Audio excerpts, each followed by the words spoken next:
Bonjour à toutes et à tous. Merci d'être avec nous en live ce soir.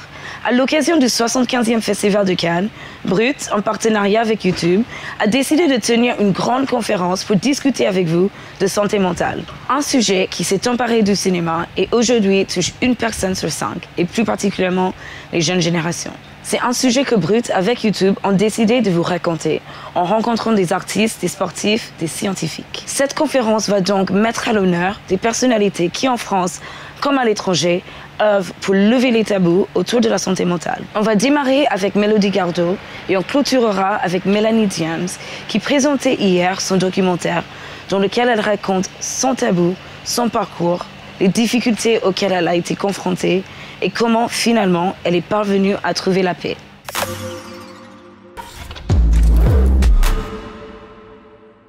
En 2003, Melody Gardot est victime d'un terrible accident. Grâce à la musique, elle retrouve progressivement goût à la vie. Désormais, la jazzwoman milite en faveur de la musicothérapie pour venir en aide aux personnes en souffrance physique et mentale. When I was 19, I was on a bicycle and I was hit by a car. Many things happened. I had pelvic fractures, my spine was injured, I was paralyzed from the waist down. And a lot of things happened to my brain. I had in English what's called a traumatic brain injury, TBI, and we didn't know it at the time. So it took a while to discover, but I had a condition called anomia, where I was unable to form words. So my brain was doing all of the thinking, and I felt that I was normal until someone put a mirror in front of me and I realized my thoughts were only in my mind. It's a difficult condition to fix, and at that time a doctor had tried many things but had said to me, you should try music therapy. To be quite honest, although I played the piano when I was a kid, my mother gave me a guitar because I could not sit at the piano at that time.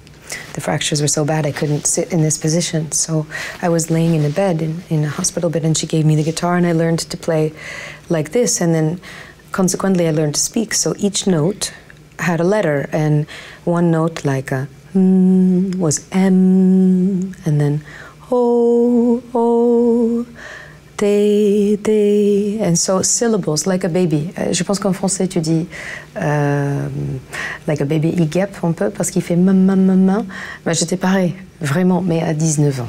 C'est ça qui est dingue. So, j'ai réappris tous les syllabes, tous les vowels, tout ce qui vient avec, à côté d'une guitare, qui fait que, naturellement, mes premières pensées, ils ont sorti dans la musique. C'est comme ça que j'étais née comme musicienne, après un accident comme ça.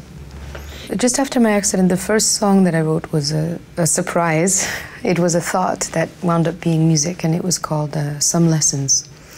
And in one of the lines it says, I remember the sound of the pavement, world turned upside down, city streets unlined and empty, not a soul around. And it's crazy because even thinking about it, I nearly cry. The guttural scream that you feel when you're lost in a moment like that, it's carnal. It's deep roots of Africa in a way. You know, the deepest rooted tree in the world. That first song expressed that feeling and gave me a chance to get through that feeling as well, you know, because sometimes I think just talking about what we're going through helps us, you know. That's why we call our friends when we're having a hard time. We need someone to listen. And for whatever reason, for me, music does that. It's that friend who will always listen. When you cannot speak, you find yourself inevitably alone. There's a beautiful film by Julian Schnabel called The Diving Bell and the Butterfly. And there's a moment where the man is thinking, and we hear him in monologue, but we don't see him speak. And I relate to that very much because that's what that was. And all my thoughts were within myself. It was like a well, you know. And so when I finally could express something, the first place that I found was an instrument. And it allowed me to speak things that I felt, things that I thought, things that I was going through, really deep thoughts, and metaphorically. which is even better because you don't have to explain. It's not as if that thing is going to ask you a question. You can pour everything that you feel into an instrument and it will accept it. The judgment is of the people, not the machine, you know, not the instrument itself. So music gave me a chance to explain myself in a way. I didn't know that it would fall upon the ears of people who also appreciated those feelings. That was the biggest surprise of all. And even now, being a musician is one thing, but being a songwriter is, I think, that fundamental root that comes from that moment where when I feel something really deep, the loss of a friend, a rupture, a pain, a joy, the first place that I go is here. And I take those feelings and I pour them out. And then the reality is that, like, what I feel, other people feel too. Everybody has a story. What I'm experiencing, someone else is going to experience or has already experienced. And so we reunite in a kind of a communion around music with those songs and those feelings, and we feel less alone. So in terms of mental health, what I think music, not only mine, but in general as a whole, does for people is it gives us a chance to feel simultaneously less alone. I think the healthiest thing is to give yourself permission to feel what you feel, recognize what you feel, accept that you feel that way, and then find a way to fight against that feeling to experience the joy that's around the corner. It's not easy. I think some of us need 2 days, and some of us need 2 months, and some of us need 2 years.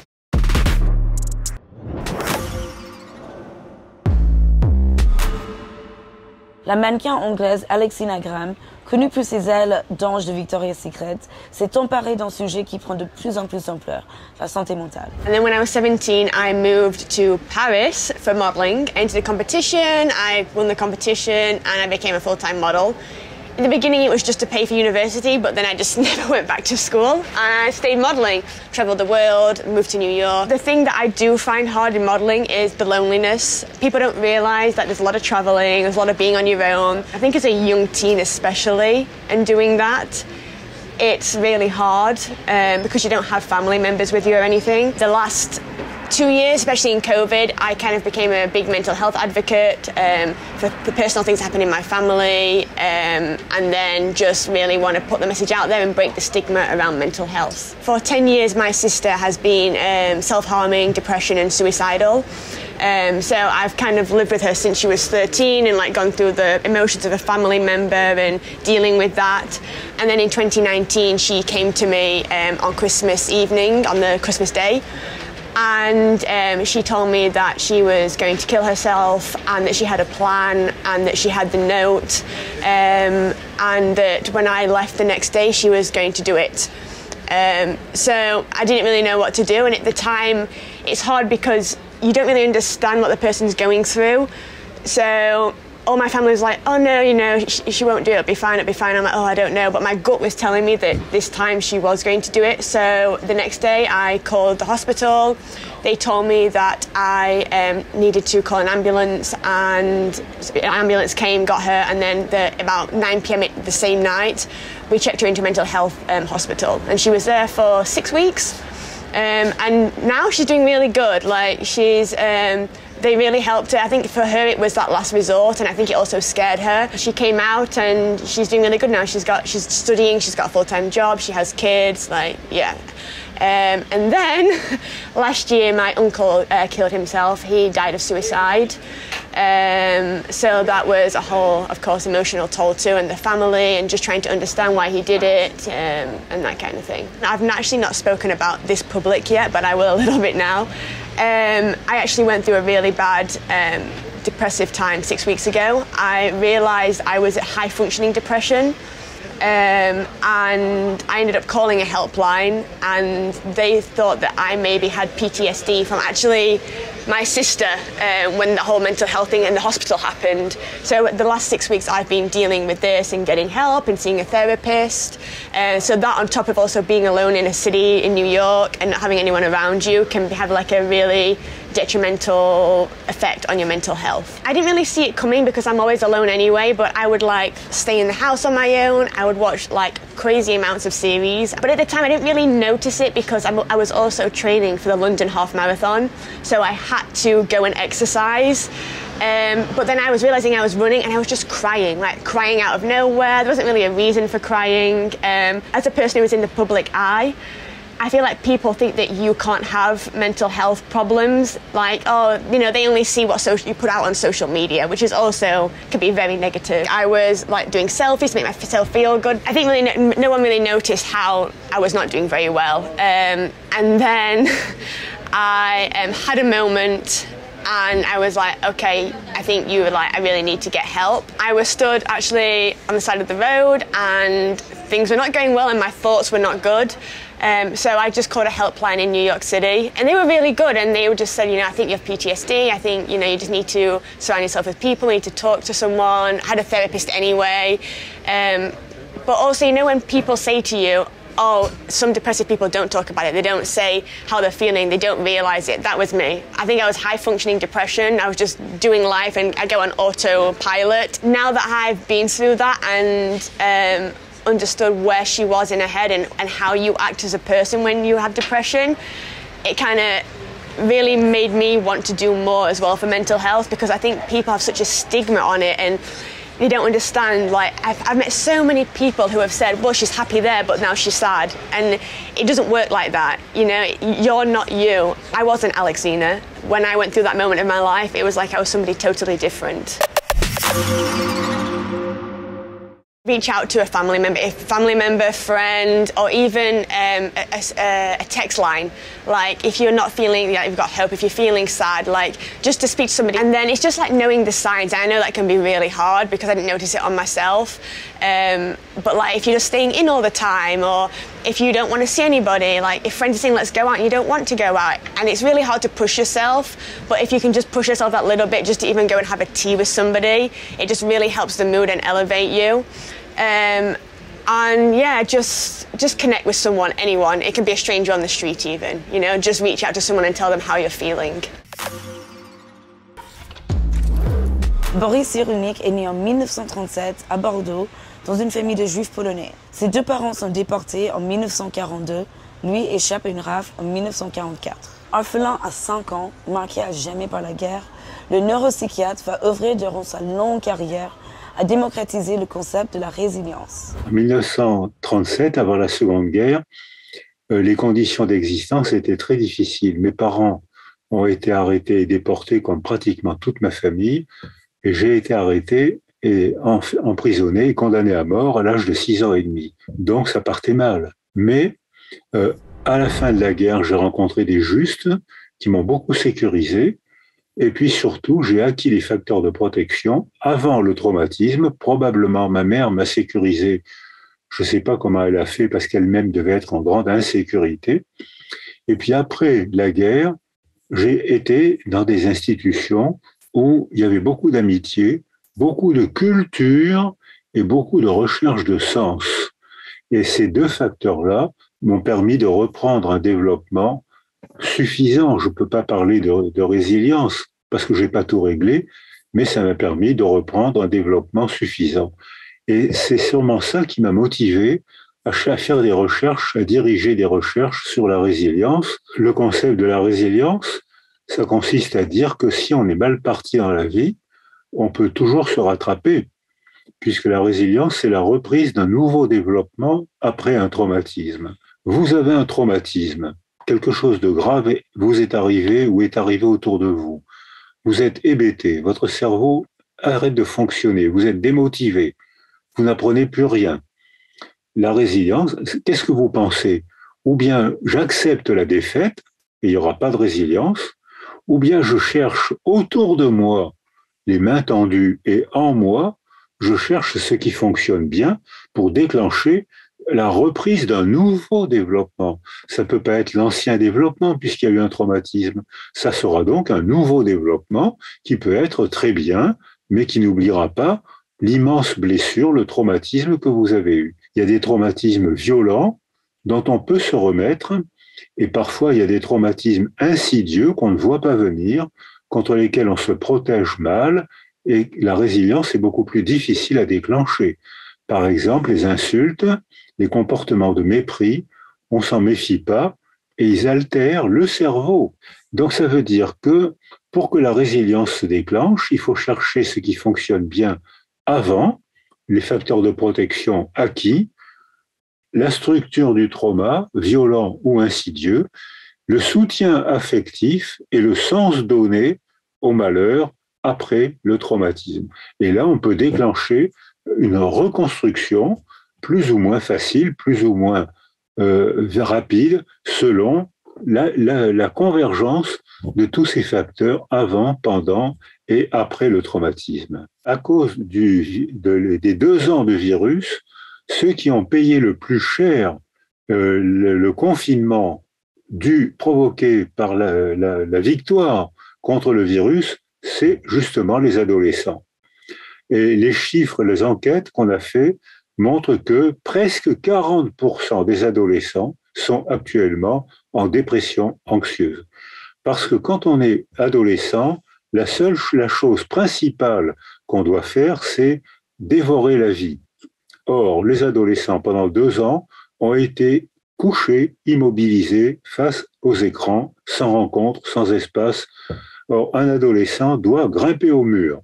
Un adolescent qui grimpe pas au mur, qui se couche devant un écran, c'est un adolescent qui se met lui-même sur le tapis roulant de la dépression.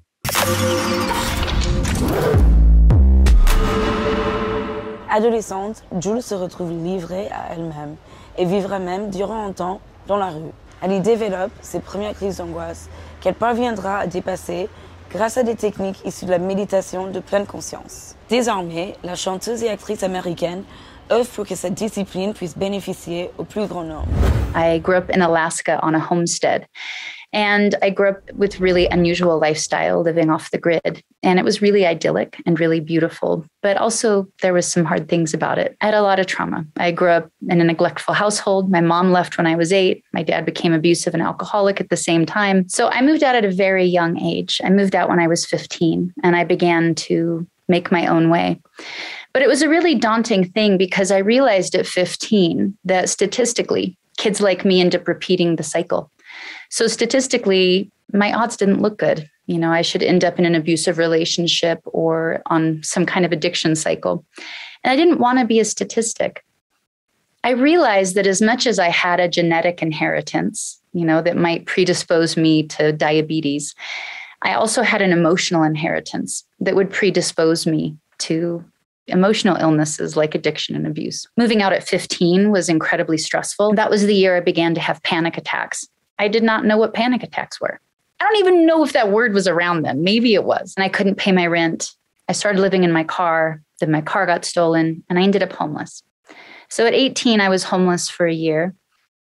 I was very sick. I had bad kidneys. I almost died in the parking lot of a hospital. They wouldn't see me because I didn't have insurance.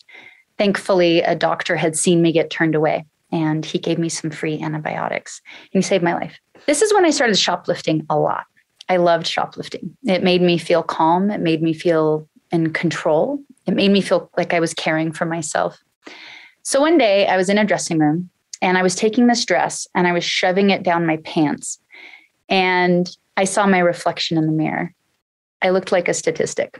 I did not beat the odds. I was a homeless kid that was stealing, and I was going to end up in jail or dead if I didn't turn my life around. For some reason, I remembered this quote that was by Buddha. It was something like, our happiness does not depend on who you are or what you have. It depends on what you think. So I wanted to see if I could turn my life around one thought at a time. So I came up with, I don't know, a hack, I guess. I realized that our hands are the servants of our thought. If you want to know what you're thinking, watch what your hands are doing, because it's your thought slowed down into action. So my huge life plan was start writing everything my hands do for 2 weeks. Pretty ridiculous. But I did it. For 2 weeks, I wrote down every time I stole, every time I washed my hands, shook hands, opened a door. No idea what I was looking for. At the end of the 2 weeks, I sat down to look at all my notes. I mean, there were some takeaways, like I quit believing in myself. The much more interesting thing was there was a bizarre side effect of this little experiment. I did not have a panic attack for 2 weeks. So that is what started me off on beginning to build practicable exercises that help rewire you neurologically using mindfulness. One of the things that was very important to me was now that I, for myself, began to learn how to change behaviors for myself without therapy. Not that I'm against therapy. It's just that not everybody has access to therapy. Happiness should not be elite, right? We should all have access to the tools that help us be happy. I wanted to share one more tool with you that was the most transformative for me. First, I need to explain a little bit of a concept. Our body only has 2 basic states of being, dilated and contracted. That's it. Every single thought, feeling, and action leads to one of those 2 states. So the exercise is called dilated and contracted.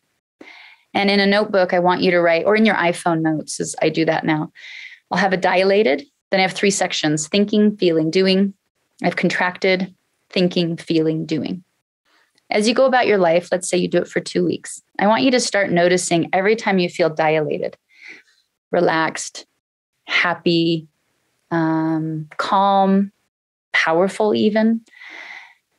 So for me on my dilated list, I had rest, walking in nature, exercising, talking with loved ones, feelings like joy, gratitude, curiosity, observation, thoughts like, I'm going to figure this out. I'm doing okay. On my contracted list, worry, jealousy, fear, greed, isolation, not exercising, not sleeping. I started to wonder if I could hack my way out of a contracted state by forcing myself to participate off of something on my dilated list. So I remember the first time I got to work. I was homeless, 18, San Diego. I felt a panic attack coming on, which took a lot of work, by the way, for me to gain enough conscious presence to figure out the signs of a panic attack coming. I looked at my list of dilation and I chose gratitude. Now, we talk about gratitude all the time, and it's like hashtag gratitude. That is not what I'm talking about. Gratitude should move you to tears. It has to be that kind of feeling that stimulates your whole body. I was sitting there thinking, what can I be grateful for? I was feeling very sorry for myself. All of a sudden, I was moved to tears for gratitude for something very unexpected. It was for myself. I suddenly was so profoundly grateful I had never killed myself. I had a million opportunities to kill myself, and I never did. I kept fighting. Sometimes the most radical act of defiance is just choosing one more breath. It moves me to tears right now talking about it. I was moved to tears, and the next thing I knew, 40 minutes had passed, and I didn't have a panic attack. So I would really encourage all of you to try this exercise. It's a lot of fun. You start seeing which things work for you, which things don't. We need behavioral tools that help us have neurological change. I really want to thank you guys for being with me. It has been so fun to be with you all today. And thank you to Brut and the Mental Health Conference. These discussions are so important. So thank you all so much. Stay healthy, stay happy. Steven Laureys est un neurologue de renommée mondiale. La méditation, assure-t-il, a changé sa vie et pourrait bien aussi changer la vôtre. Pourquoi est-ce que je me suis intéressé au bien-être mental comme médecin neurologue, où je vois surtout des cerveaux blessés, le coma? C'était à travers d'une crise personnelle. En 2012, je me retrouve soudainement tout seul avec 3 petits-enfants. Et cette petite voix là-haut commence à tourner en boucle. Ça me donne des angoisses, ça m'empêche de dormir. Et alors, qu'est-ce qu'on fait? On fume, on boit. Mes amis, collègues psychiatres me prescrivent des somnifères, des antidépresseurs. C'était très vite très clair que ce n'était pas le papa inspirant que je voulais être.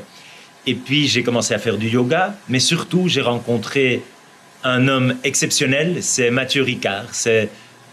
Vous le connaissez comme peut-être traducteur du Dalai Lama. Je ne vais pas tout vous raconter ici, mais il m'invite à une retraite. Et là, c'est un nouveau monde qui s'ouvre pour moi. Et à mon tour, je vais l'inviter chez nous à Liège, dans mon labo, pour le mettre dans toutes nos machines pour voir la méditation finalement, qu'est-ce que ça fait avec notre matière grise. La méditation, c'est une gymnastique mentale, c'est diriger son attention et garder son focus. Les études montrent que plus de la moitié du temps, on est ailleurs en pensée. Petite invitation, vous êtes probablement là derrière un écran. Je vous invite de vous asseoir confortablement, oui, vous tous. On va mettre les deux jambes bien ancrées devant nous. On va poser les mains sur les genoux. Et je vais vous inviter à faire une seule chose, c'est garder votre attention à votre respiration. Et si vous faites ça, il est probable qu'il y a quand même des pensées, des perceptions, des émotions que vous allez juste observer pour ramener votre attention à votre respiration. Donc, on inspire par le nez et on relâche, expire par la bouche. Gardez l'attention à la respiration. On inspire. Et on va expirer un peu plus longtemps. Super. Inspire. Expirez par la bouche, on relâche.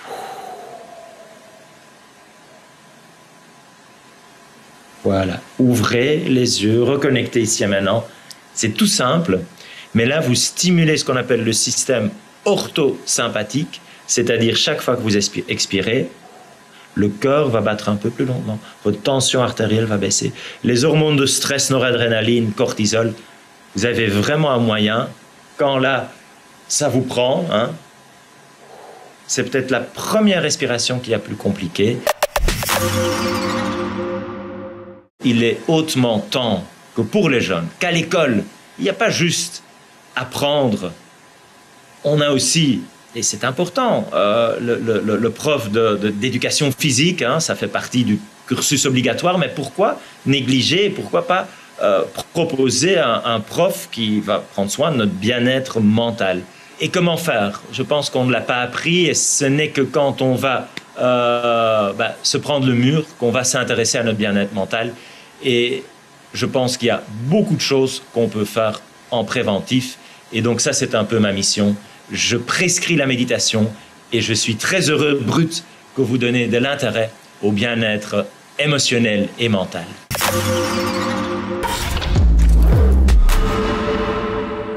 Teddy Riner est accompagné depuis l'âge de 14 ans par Myriam Salmi, sa psychothérapeute et psychologue. Car devenir un sportif de haut niveau, cela passe aussi et surtout par le mental.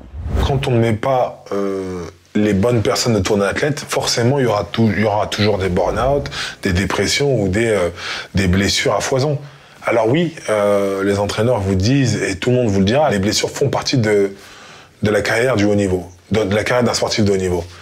Mais il y a des blessures qu'on peut éviter. Et il y a des burn-out qu'on peut éviter si on écoute l'athlète et si l'athlète est suivi. Moi, lorsque je suis rentré à l'INSEP et que j'avais 14 ans, clairement, on me montrait un peu du doigt parce que je parlais vraiment, mais facilement, sans filtre de la psychologie.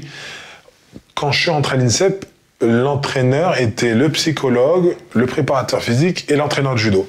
Moi, je suis arrivé, dès que j'ai fait mes premières médailles, j'ai dit non, je veux voir le psychologue, j'aimerais bien avoir un préparateur physique spécialisé dans la préparation physique, et mon entraîneur de judo qui reste mon entraîneur de judo. Moi, j'ai été le premier, vu les refus que j'ai pu avoir par le comité olympique, ou même par ma fédération, j'étais l'un des mecs à prendre dans mes bagages ma psychologue. Je payais tout parce que je sais les bienfaits que ça peut avoir d'avoir dans son bagage un bon staff qui vous connaît, qui peut répondre présent au moment opportun dans la compétition. Quand on sait l'enjeu qu'est les Jeux Olympiques, il faut pas louper quoi que ce soit. Donc moi, à chaque fois, j'emmenais ma psychologue. 2012-2016, j'ai toujours pris à mes frais ma psychologue. En 2020, j'ai réussi à me faire entendre et c'est vrai qu'elle était psychologue pour beaucoup de sportifs de l'équipe de France olympique. Clairement, si ma psy n'avait pas été là, j'aurais eu une autre carrière. J'aurais eu peut-être déjà arrêté, certainement, puisque elle m'a beaucoup aidé dans comprendre ce qui est le haut niveau. Le haut niveau, c'est pas juste foncer tête baissée et écouter tout ce qu'on vous dit.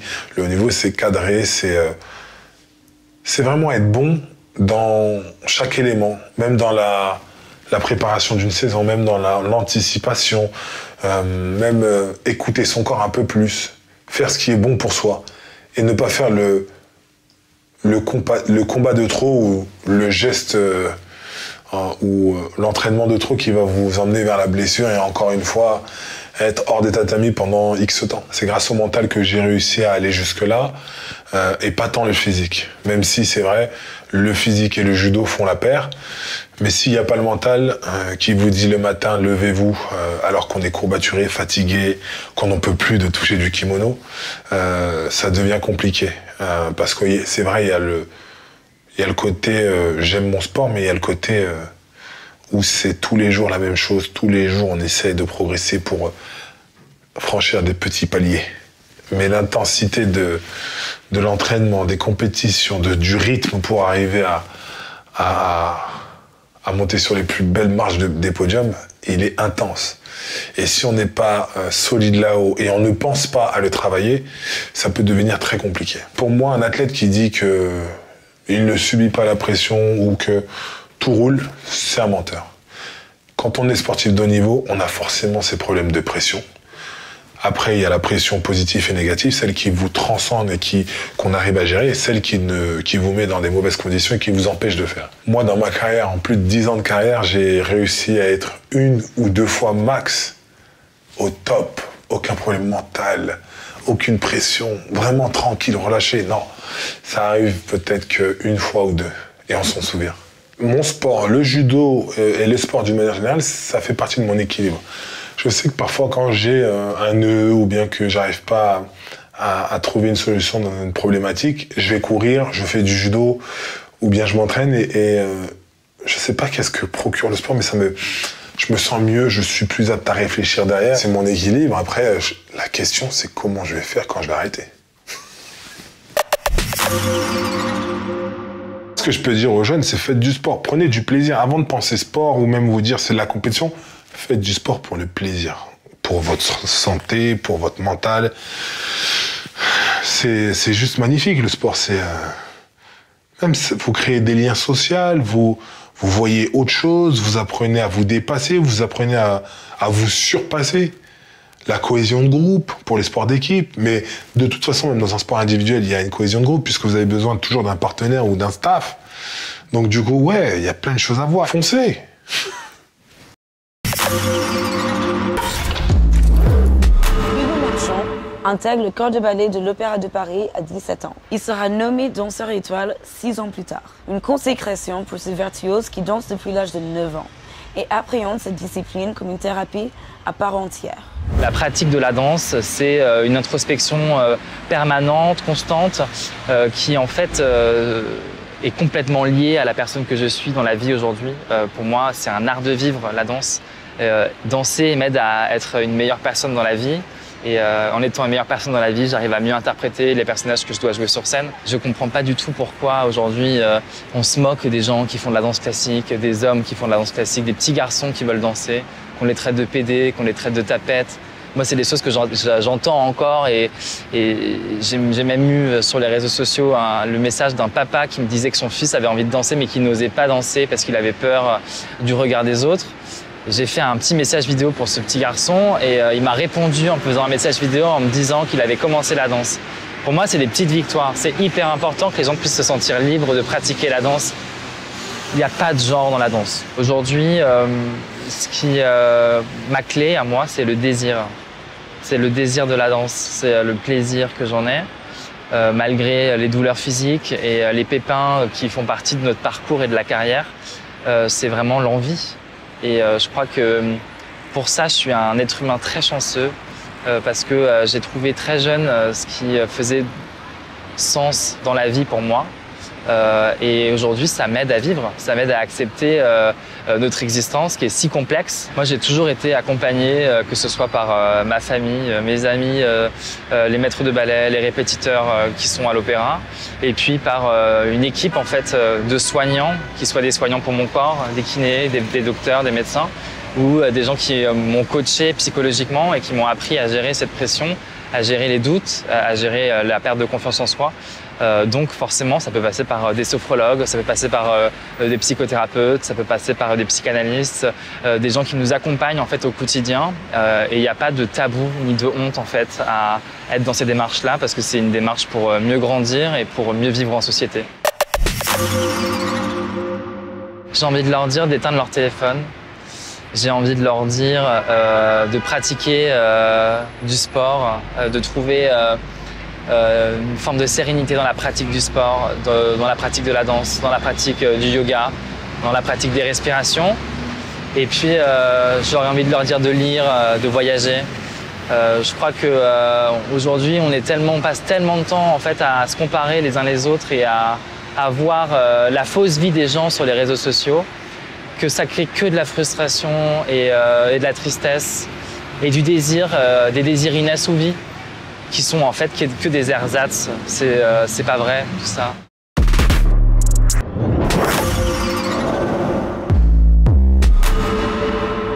Michael Stora étudie l'impact des réseaux sociaux sur la santé mentale des enfants et des adolescents. Et si les réseaux sociaux nous rendaient asociaux? Concernant les réseaux sociaux, on ne parle pas encore d'addiction. Concrètement, d'un point de vue vraiment scientifique, selon les critères.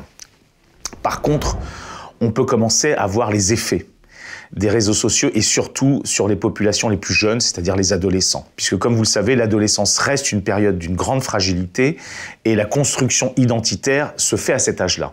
Ça se faisait dans les classes, ça se fait toujours dans les booms, mais maintenant ça se fait sur les réseaux sociaux. Le problème étant que souvent les influenceurs, et peut-être plus les influenceuses, donnent à voir des modèles qui souvent renvoient à beaucoup d'adolescents des sentiments très paradoxaux, d'un côté du désir d'être comme, mais aussi de culpabilité de ne pas être comme. Et ça peut entraîner des effondrements dépressifs. C'est vrai qu'il y a une seule chose qui, en effet, apparaît comme assez problématique, c'est que on commence à voir une augmentation chez les 18-35, donc là que c'est un peu plus que l'adolescence, un grand recours à la médecine et à la chirurgie esthétique, ce qui d'habitude se faisait plutôt après 45 ans. Et là, on voit des jeunes, et là où ça devient complètement étrange, c'est que beaucoup d'adolescentes, mais aussi des garçons, veulent ressembler à leur soi filtré. Donc non pas à ressembler à une personnalité, mais à ressembler, au fond, à une sorte de clone, puisque les filtres, entre autres Instagram, ont tendance à faire de tout individu un individu qui se ressemble. Et donc là, j'y vois une forme de dérive, et c'est vrai que je crois que c'est plutôt le fait qu'au fond, la plupart du temps, ces réseaux sociaux renvoient à quelque chose d'un idéal inatteignable. Et il n'y a pas plus tyrannique que l'idéal qui nous renvoie sans cesse de ne pas être à la hauteur.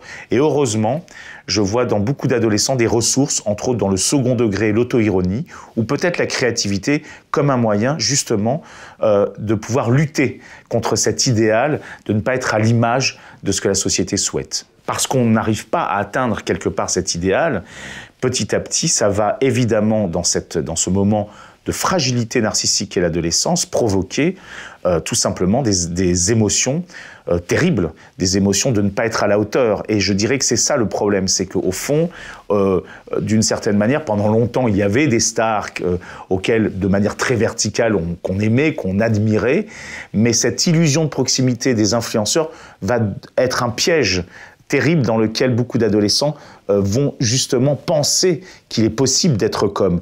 Et c'est un petit peu tout ce mouvement qui est né de la télé-réalité, et on voit comment l'Internet est devenu un Internet-réalité, où finalement cet autre, qui d'une certaine manière n'a pas forcément de talent, peut simplement exister par son image. C'est-à-dire que l'image n'a plus forcément un statut uniquement d'apparence ou d'esthétique, mais un statut quasi existentiel. Si la chose n'est pas photographiée, c'est comme si elle n'existait pas. Et ça, c'est une dérive un peu inquiétante sur le nouveau statut qu'a l'image. Et je pense qu'évidemment, il faudrait trouver des contre-feux, on a pu le voir à travers le body positive ou d'autres tentatives de pouvoir se sortir de cette tendance. Donc, bon, néanmoins, c'est évident que je suis aussi très empathique Et je suis parfois inquiet pour les influenceurs. Pourquoi? Parce qu'au fond, l'influenceur, et surtout sur Instagram, a un moi virtuel tellement impressionnant que le moi réel, petit à petit, disparaît. Et on est dans ce qu'on appellerait une sorte de faux self, de self-fake. C'est-à-dire, finalement, il y a cette sorte de tension entre les deux qui peut exploser. Et on commence à percevoir des sortes de burn-out, quelque part digitaux, de certaines de ces influenceuses qui n'arrivent plus à faire comme si, éternellement. Moi qui travaille sur ces mondes numériques depuis plus de 20 ans, j'ai toujours trouvé des dimensions très positives, c'est-à-dire comment le virtuel pouvait servir le réel. Je crois que malheureusement, c'est l'inverse qui est en train de se produire. Je pense que malheureusement, le réel sert de plus en plus le virtuel. Et c'est vrai que, connaissant un petit peu les philosophies de certains des GAFAM, il faut bien comprendre qu'ils ont en tête de nous donner du bonheur, ce qu'ils appellent le bonheur numérique. Et je trouve ça terriblement inquiétant. J'aurais tendance à penser que plus on s'épanouit dans notre monde bien réel, et moins on a besoin d'ouvrir son écran. Je crois que parfois, l'écran fait écran. L'écran est une manière peut-être d'éviter de penser à certaines choses. Il y a bien longtemps, j'ai dit que le smartphone était une sorte de doudou sans fil, c'est-à-dire quelque chose qui nous permette peut-être de nous sentir moins seuls, et peut-être que c'est à ce moment-là qu'il serait intéressant d'accepter parfois de se retrouver vis-à-vis de soi-même sans forcément allumer son portable. Souffrant d'une paralysie du visage, Teddy fut moquée et humiliée durant toute son enfance. Elle a tenté de mettre fin à ses jours à 7 reprises, avant de trouver sa voie, accepter son apparence et même en faire une force. C'est aujourd'hui une mannequin à succès. So I was born with a really rare neurological disorder called Mobius syndrome. This syndrome is so rare that it only affects one person in every 3 to 4 million. And this syndrome affects my 6th and 7th cranial nerves. So my eyebrows don't move, my eyes don't track from left to right, and my upper lip doesn't move, which means I can't smile. Hence why I call myself the girl who can't smile. And because of this syndrome, I was bullied to a really traumatizing extent and all throughout my schooling life. It started off with name calling and then called ugly and worthless, and that my parents didn't love me and all of these crazy things. While it was really hard for me to go through and super isolating, you know, like I never really had a solid group of friends, and I always felt like I wasn't good enough because I couldn't smile. But, you know, coming through all of it and really getting myself to a place where I do feel good enough has really helped me. You know, we should all be able to grow up in a world where we're all accepted, but for me I wasn't, and I really struggled with that, and that really took a toll on my mental health to a really extreme extent. You know, I had my first suicide attempt at the age of 12 and then went on to have 6 more suicide attempts all the way up until the age of around 19. The toll it took on my mental health was really bad. You know, in 2015-16, I was diagnosed with extreme clinical depression, anxiety with post-traumatic stress disorder and dissociative attacks. So the dissociative attacks were basically my brain shutting down from all the trauma it had been through and all the mental health issues that it was struggling with. I was collapsing and having seizures up to 8 or 9 times a day for a good part of 4 months, really. And I was told by doctors and specialists that I was never going to fully recover and that I'd be dealing with these health issues for the rest of my life because it was so bad. And, you know, I'm being told this at the age of, you know, 19, 20, and that's when you're supposed to be getting all your independence in life and going out and living your dreams and all this sort of stuff. And I was being told that I was going to have to depend on other people my whole life. And I think it took me a while to kind of understand that I held the power within myself to get myself back on track.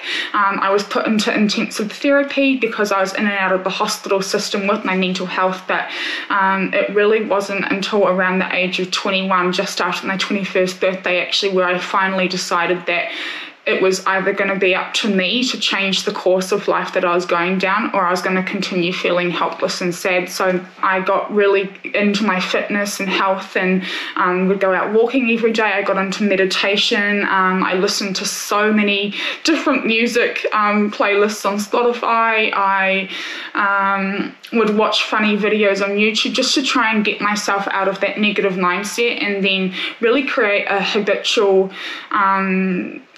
kind of routine that I could follow. So, getting up at a certain time and going for a walk and not checking my phone for the first hour of the day really helped me, and definitely reading every day for a really long time helped me, and meditation and working on my breath work, and really just making sure that I had things throughout my day, every single day, that is going to keep me in a great mindset no matter what. And I think creating that habit for myself has changed my life completely. So growing up, my whole life I've been an athlete. I've competed for New Zealand in both swimming and shot put as a Paralympic athlete, and sport has always been such a huge part of my life, and I think without sport I'm not really too sure where I'd be, which is such a scary thing to think about. But I think sport was a creative outlet for me for a really long time. And not only did it help me, I guess, escape what I was going through in all the other aspects of my life, it gave me a place to really focus my attention and be dedicated to something. It just gave me an outlet to just kind of breathe and focus solely on something else rather than everything that was going on up here.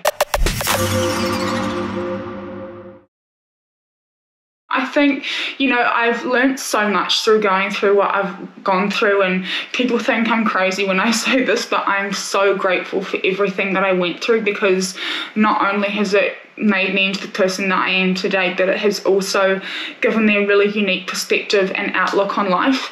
I think the main thing I would say to people who maybe feel isolated in their own life or not accepted by society or people around them, or are trying to live up to a standard that they're never going to fit into, I would say to those people that, we're all born for a reason. We're all here on this earth for a reason. And while you may not understand that or know that answer right now, just know that you are so needed in this world. You matter. Your passions, the things that you're passionate about matter. You're not stupid for wanting to do things that you really want to do or be who you want to be. And I think if I've learned anything, it's that no matter what, we can all be, do and achieve anything we want in this life. And I really hope that my story can inspire people to understand that and to realise that and to go after what they want in this life. Because, while it took me through a lot of things to realise that, I've come out the other side and understood that we are all capable of so many things in this life. We're all amazing and unique and here for a reason. En 2018, Mathieu Boutard cofonde Bodyguard. C'est une solution digitale contre le cyberharcèlement, permettant le blocage automatique des contenus haineux sur les réseaux sociaux. When you're high school, that's the moment you make friends, that's how you develop as a person. And being bullied is very much a burden you carry over time, because you have not developed the same relationship, and you're losing trust in yourself. Cyberbullying affects every year more than 240 million kids. It's a huge issue online. What it means and how it works is it's not a question of the content, it's about repetition. So when you're told, you're a loser once, it doesn't really affect you, but when you receive 10 times a day for years and months, it does affect children. The global number is 246 million of children are affected by cyberbullying.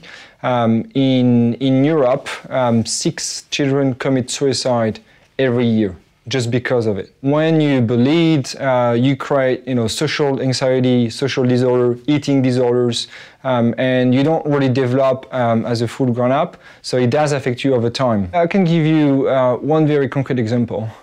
So she was 12. She was different. She was smarter than the rest. She was going to school as normal. And then one day, one kid, 2 kids, made fun of her.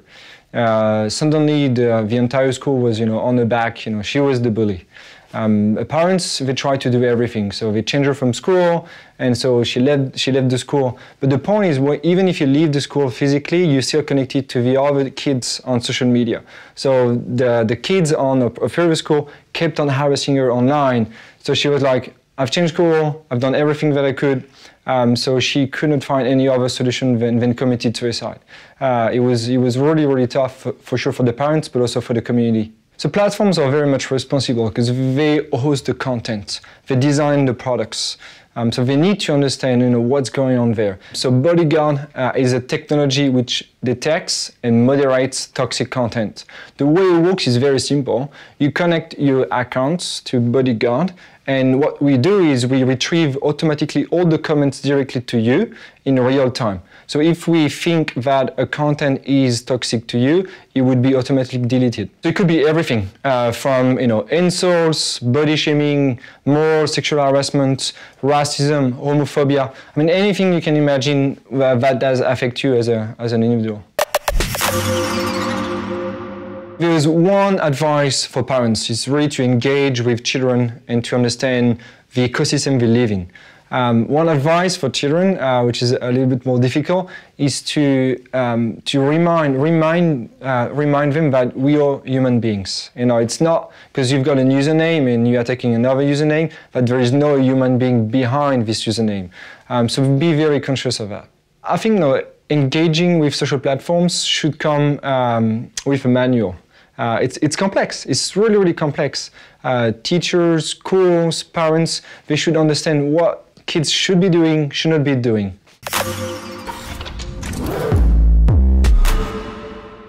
Ty Hodges accède à la notoriété dès l'âge de 12 ans. Cet Américain, acteur, cinéaste et musicien, veut aider les jeunes générations à forger une forte identité en caméra. I grew up in the entertainment business as a young performer since I was probably 12. And so growing up in this industry, I feel like I've had to really balance what my identity is outside of what I love to do. I believe at an early age, I understood what I was a part of, and it was fun for me. And I was just loving what I was doing. I didn't understand the part where you actually do a project and it goes out into the world and everyone will see it. So at a young age, when I started to experience some sort of popularity or fame or I'm out and people are like, you're you.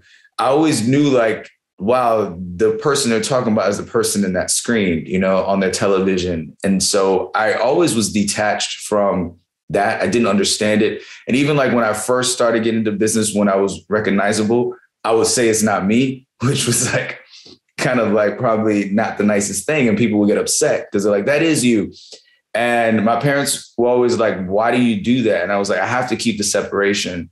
It felt uncomfortable for me at times where people thought they knew me. And I'm like, but you don't know me, you know that character. As I had more opportunity, I started to really challenge with the identity aspect of it because I couldn't meet people and just be me. I met them with this thing attached. You know what I'm saying? And so people experience fame on many levels. For me, it was a test, a taste, and almost an awareness oh, wow, what I do has a responsibility and it affects other people and they're inspired by it. They have opinions by it.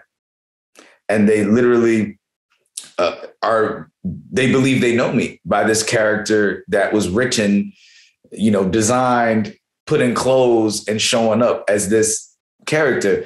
And so once I realized that, I do honestly feel like I had to kind of reorient, who I was as beyond just being an entertainer, right? But who am I? And I believe that a lot of creatives, especially people that have grown up in the business, they have that moment where they realize okay, wait, there's an expectation of me now.